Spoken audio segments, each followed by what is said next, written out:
What's going on, Soul Tribe? And welcome to my channel, Alchemist. Justin here, and bringing another little nugget to add to the Soul Tribe archive.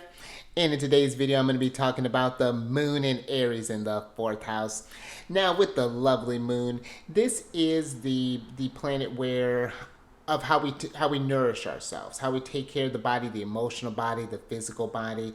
The moon really helps us grow, really helps us get into, when you're thinking with the moon cycles, it really helps us into this manifestation, really helps them. But when you're thinking about the moon, the caretaker aspect comes into the mix here. How do you feel? How do you need to feel taken care of? Then you have Aries. Aries is that cardinal fire energy. Their lord is Mars. So there's this active element to Aries that when you're thinking about the initiators, the first sign of the zodiac, the one that's starting off the year.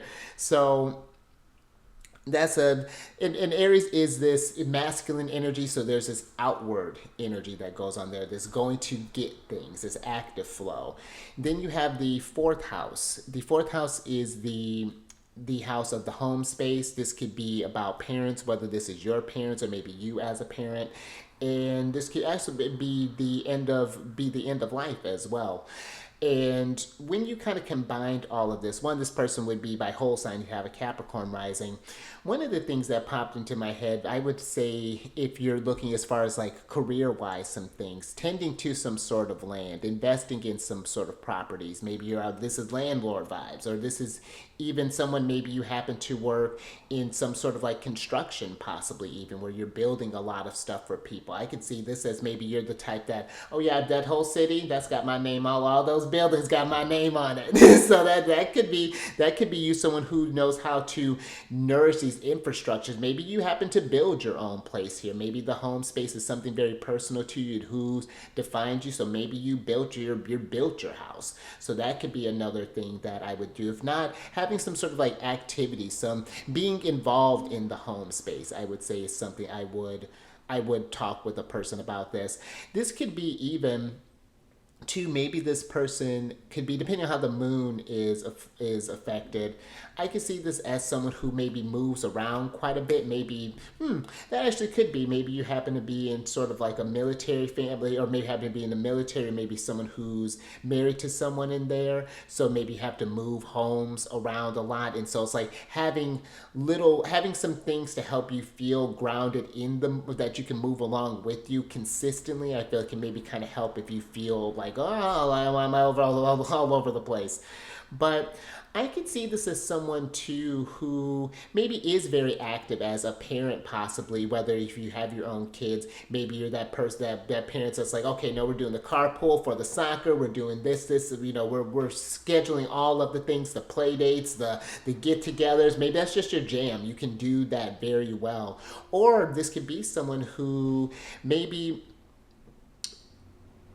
has a real close, I would say maybe even a relationship. Maybe you're taking some sort of caretaker to the parents, possibly here, which when I was talking about the fourth being your end of life, that could signify maybe you get some land. There could be some inheritance involved in that. But definitely look to Mars, if I didn't say that, to see how Mars is providing resources for this house, or for this house.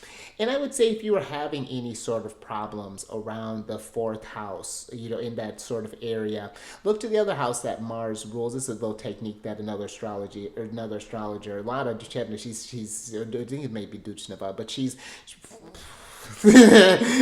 but look to, if you're having areas in that house, maybe there are some tougher aspects there. So if you're Capricorn rising, look to the 11th house. That would be where that's the other house that Mars is associated with, or is the Lord over Scorpio. And so if you have maybe some home space stuff, maybe look to some friends. Maybe they can help you out. Maybe there's some sort of assistance, possibly, for whatever you happen to look for. Maybe you're looking for contractors or finding some. I'm not quite sure. Like there's something with that, like kind of outsourcing. Maybe someone knows someone who could help you. Let's say you have gutter problems. They know a guy who can do that for you. That might be something that could come up for you. But I'm trying to think, what are some other things with this?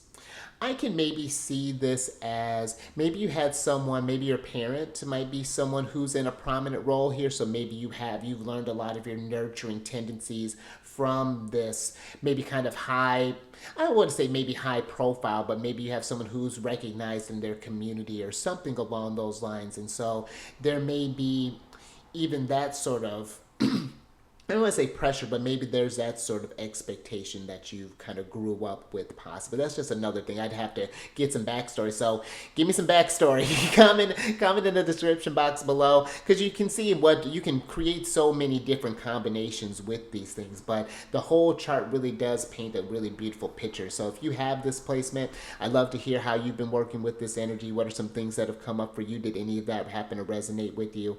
And yeah, let's expand this. Let's do a live about it. That would be that's my ultimate goal with these little shorts here. But until the next one, stay mindful out there. Keep raising that vibration to the roof.